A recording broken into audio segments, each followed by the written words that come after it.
Hello दोस्तों, Narayan Educare academy के official channel पे आपका फिर से स्वागत है। आज की वीडियो में हम पढ़ेंगे अनुसूचियाँ, शेड्यूल। कभी कभी इसको स्केड्यूल भी बोलते हैं अमेरिकन एक्सेंट में, कभी कभी इसको शेड्यूल भी बोलते हैं, तो आपको परेशान नहीं होना। अनुसूचियाँ या स्केड्यूल या शेड्यूल, ठीक है। तो आइए स्टार्ट करते हैं वीडियो। इससे पहले हमने 4 पार्ट यूट्यूब पे अपलोड कर दिया है। लास्ट वीडियो में हमने पढ़ा था संविधान के भाग, टोटल कॉन्स्टिट्यूशन में कितने भाग हैं। तो हमने देखा था कि मूल संविधान में 22 भाग थे और बाद में कुछ भाग जोड़े गए और कुछ घटाए गए। तो वर्तमान में कुल संविधान के कितने भाग हैं? तो 25 भाग हैं। मूल संविधान में कितने भाग थे? तो 22 भाग थे। आज हम देखेंगे कि अनुसूचियाँ यानी भारत के संविधान में कुल कितनी अनुसूचियाँ हैं। तो अनुसूची स्टार्ट करने से पहले हम इसके शब्द का अर्थ समझेंगे। शब्दशः इसका अर्थ या मतलब क्या होता है, इसका नाम अनुसूची क्यों पड़ा। तो देखिए, ये 2 शब्दों से मिलकर बना है। अगर आप इसको तोड़ेंगे तो इसमें अनु प्लस सूची, अनु प्लस सूची। अनु का मतलब क्या होता है? पीछे या बाद में या लास्ट में।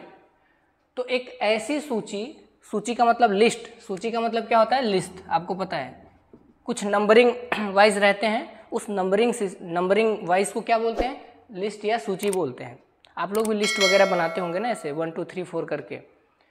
तो आपको क्या समझ में आ रहा है कि एक ऐसी सूची, एक ऐसा लिस्ट जो पीछे हो, ठीक है, जो लास्ट में हो। तो जी हाँ, बिल्कुल। हमारे संविधान में भी जब 395 अनुच्छेद समाप्त हो जाते हैं तो उसके तुरंत बाद यानी कि संविधान के लास्ट में आपको अनुसूची देखने को मिलता है, ठीक है। तो आई होप आपको समझ में आ गया होगा कि अनुसूची का नाम अनुसूची क्यों पड़ा। अब हम देखेंगे कि अनुसूचियां हमारे संविधान में कितनी हैं। तो यहाँ से 2 क्वेश्चन पूछे जाते हैं। एक क्वेश्चन पूछा जाता है कि जो हमारा मूल संविधान था, मूल संविधान ओरिजिनल जो कॉन्स्टिट्यूशन था, उसमें कुल कितनी अनुसूचियाँ थी, कुल कितने शेड्यूल थे। तो उस समय 8 शेड्यूल थे और वर्तमान में कितने हैं?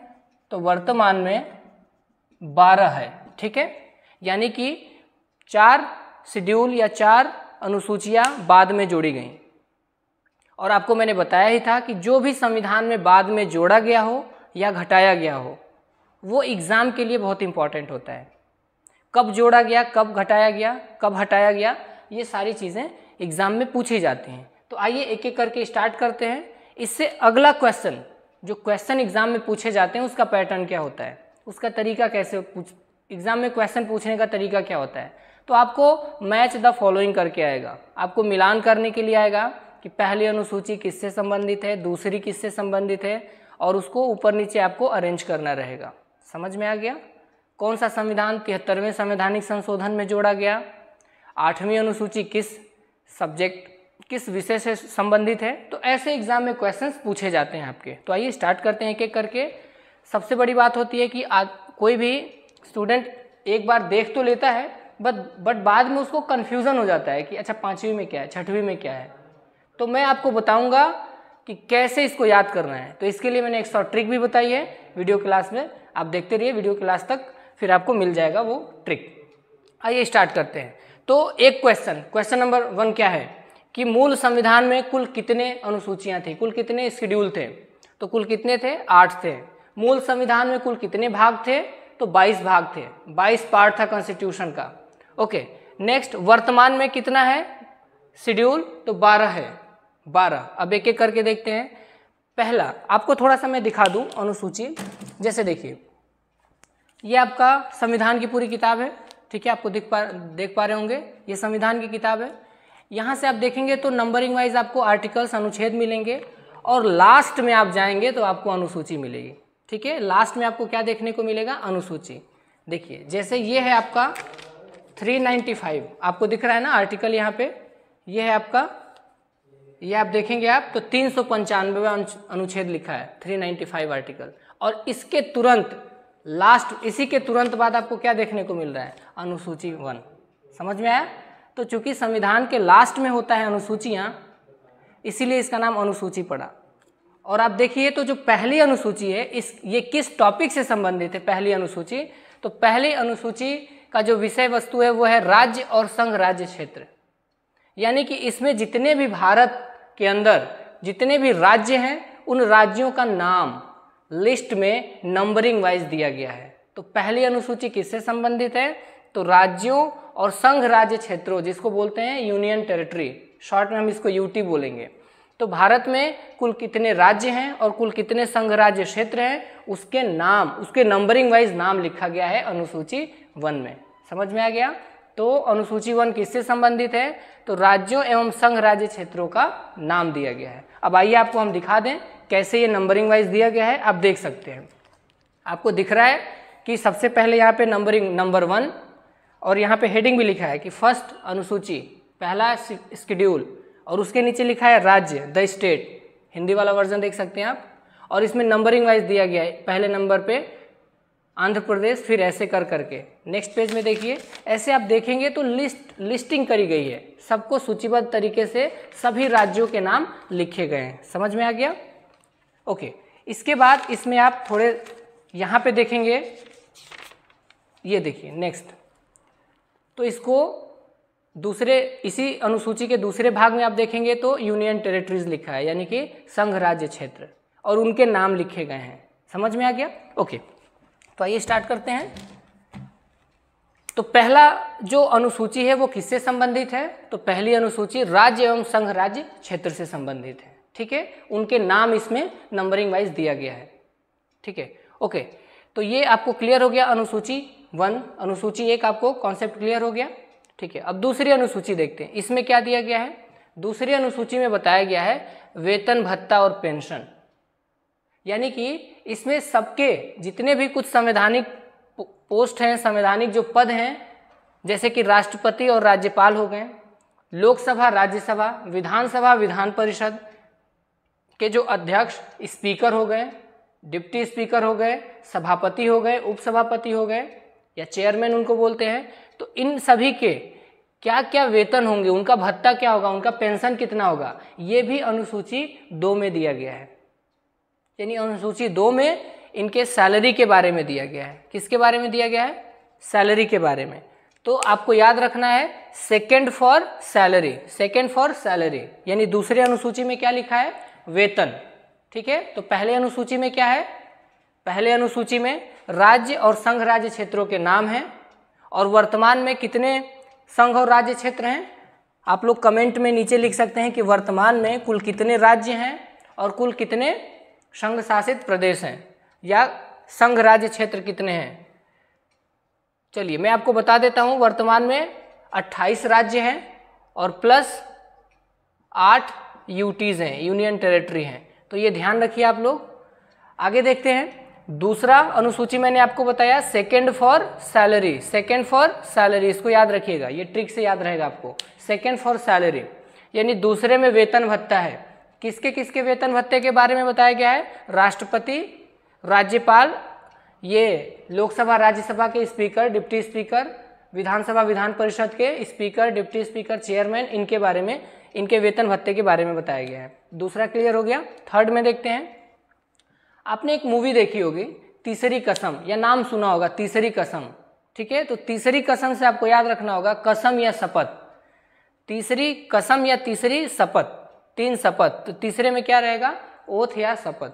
ठीक है, तो जो शपथ है, ओथ है, वो किस अनुसूची में जिक्र किया गया है? तीसरी अनुसूची में। ठीक है, तो जब पद ग्रहण करते हैं तो उस समय पे कुछ मंत्री और हाई कोर्ट, सुप्रीम कोर्ट के जो जज हैं वो किस नाम से शपथ लेते हैं, इसके बारे में बताया गया है। सबका अलग अलग शपथ है, तो इन शपथ के बारे में डिटेल कहाँ दिया गया है? तीसरी अनुसूची में दिया गया है। एक बार और ध्यान से यहाँ पे समझिए, ये अनुसूची तो आपको मैंने बता ही दिया कि संविधान के किताब में जो लास्ट में लिखा रहेगा उसे अनुसूची बोलेंगे। आखिर किसी भी लिस्ट या अनुसूची की जरूरत क्यों पड़ती है?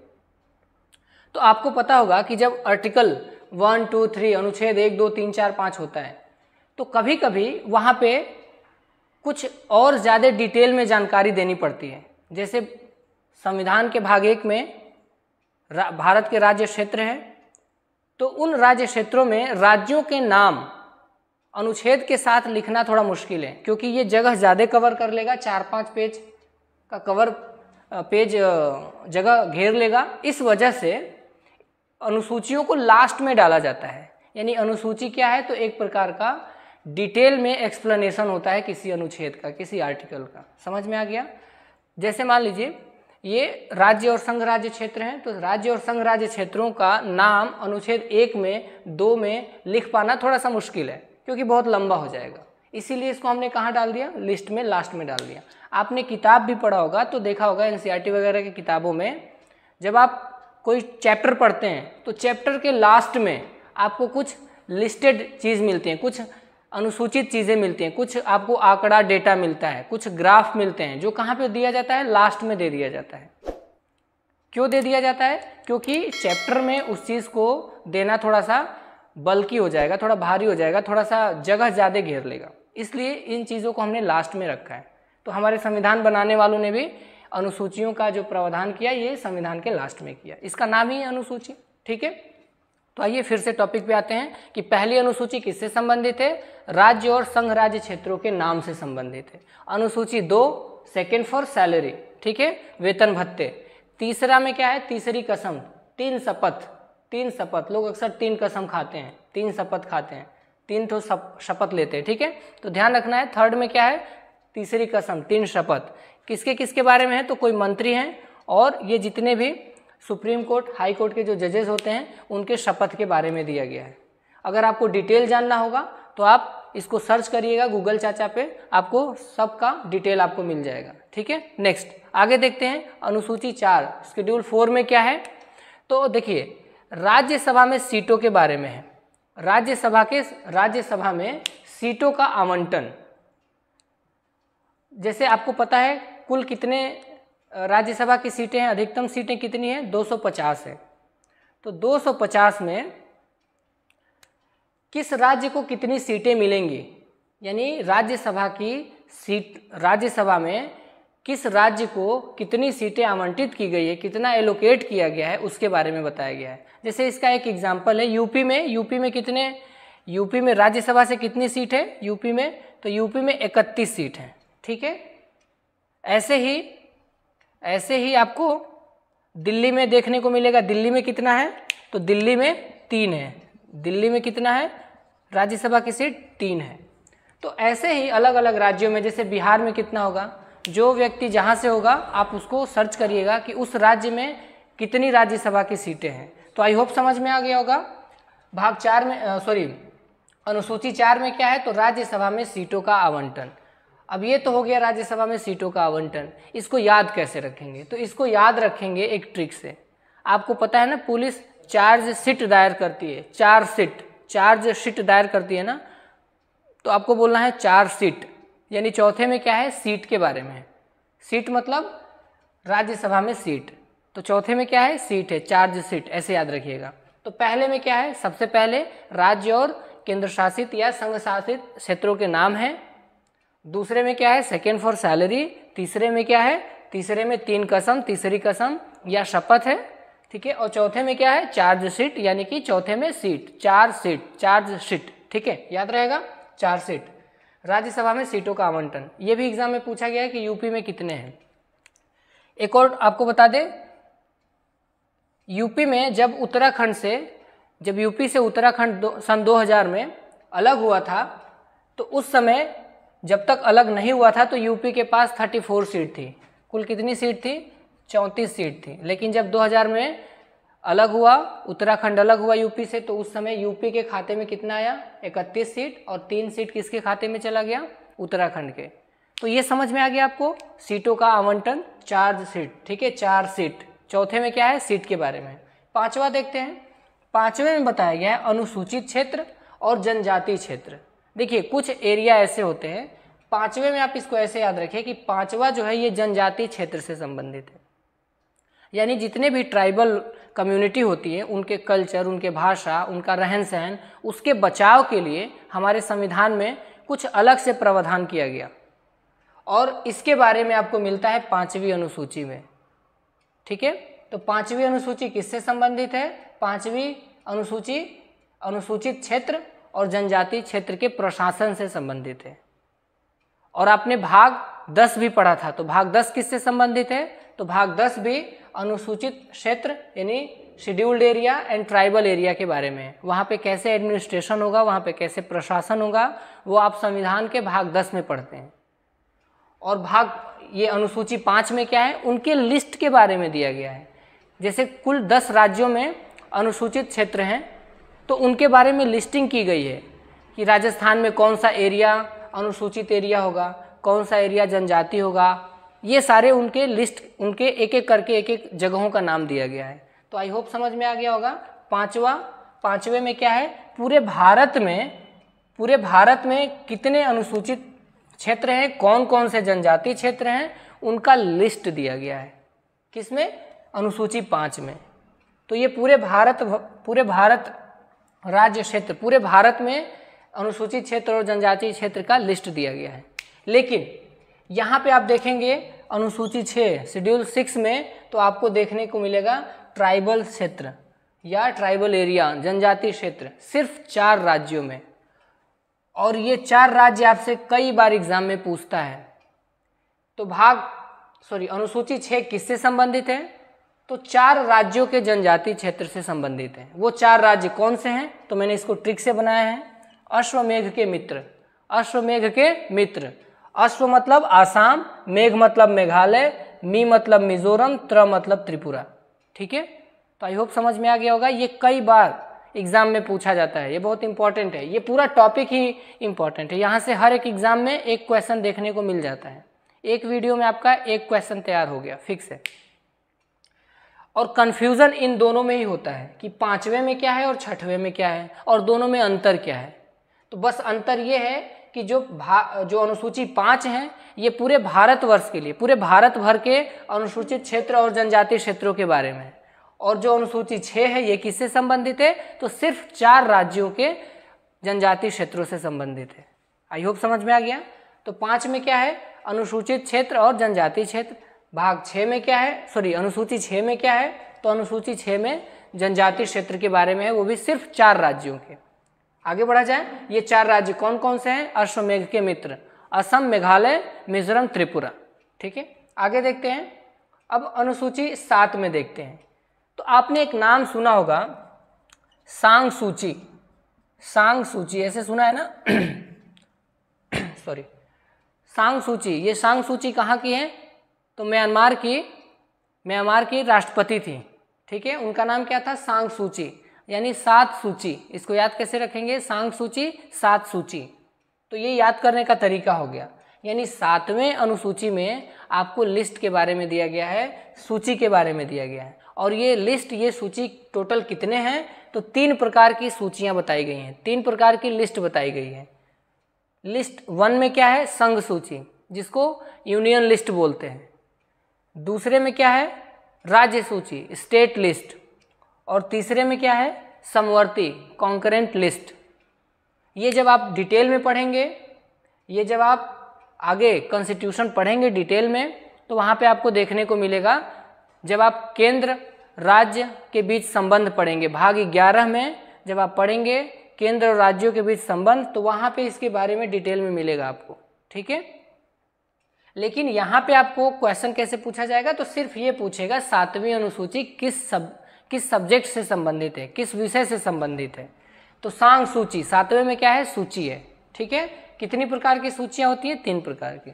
आगे देखते हैं, भाग 8 में क्या है? अनुसूची 8 में क्या है? तो 8वीं अनुसूची में भाषा है। हिंदी पढ़ने वाले बच्चों ने भी सुना होगा कि जो संविधान के अनुसूची 8 में भाषा है। ठीक है, तो आपको पता चल गया कि संविधान के 8वीं अनुसूची में क्या है? भाषा से संबंधित है। वर्तमान में कुल कितने भाषा सम्मिलित हैं अनुसूची 8 में? तो 22 भाषा। जब मूल संविधान बना था तो कितनी भाषाएं थी? 14 भाषाएं थी। ठीक है, ओके। अगला टॉपिक है, अगला जो अनुसूची है वो है 9 नंबर का। तो 9 नंबर देखिए, यहाँ तक तो मूल संविधान में था, 1 से लेके 8 तक मूल संविधान में था। ठीक है, और इसके बाद में जोड़ा गया है। तो एक बार फटाफट 8 तक रिवाइज कर लेते हैं। पहले में क्या है?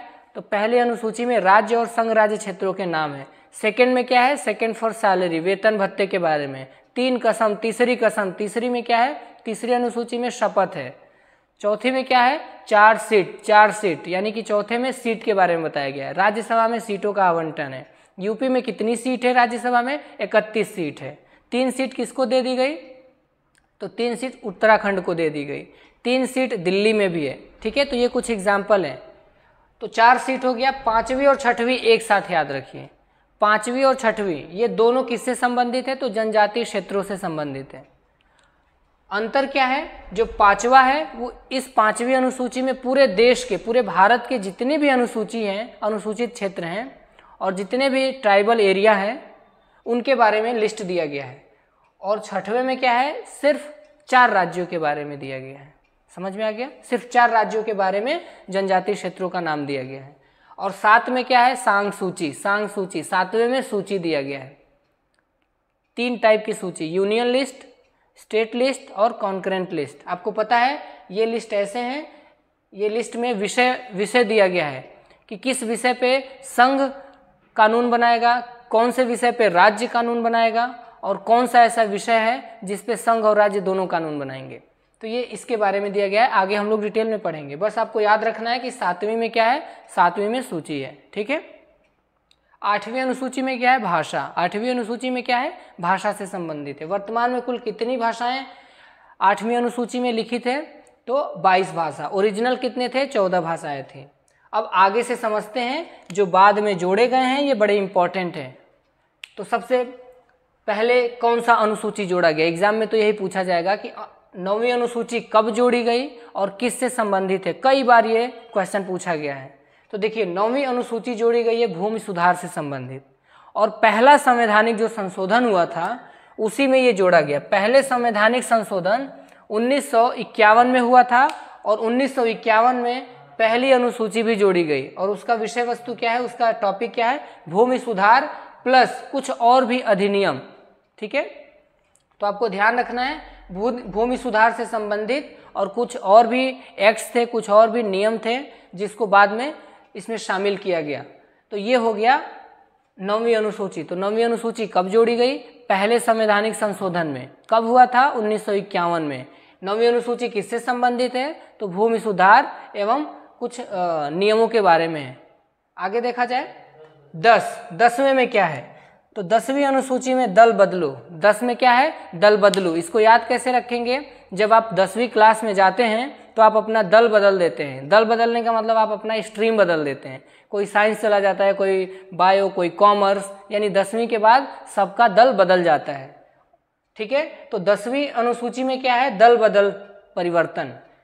और दल बदल परिवर्तन किस का मतलब क्या है कि दल बदल यानी कि एंटी डिफेक्शन के आधार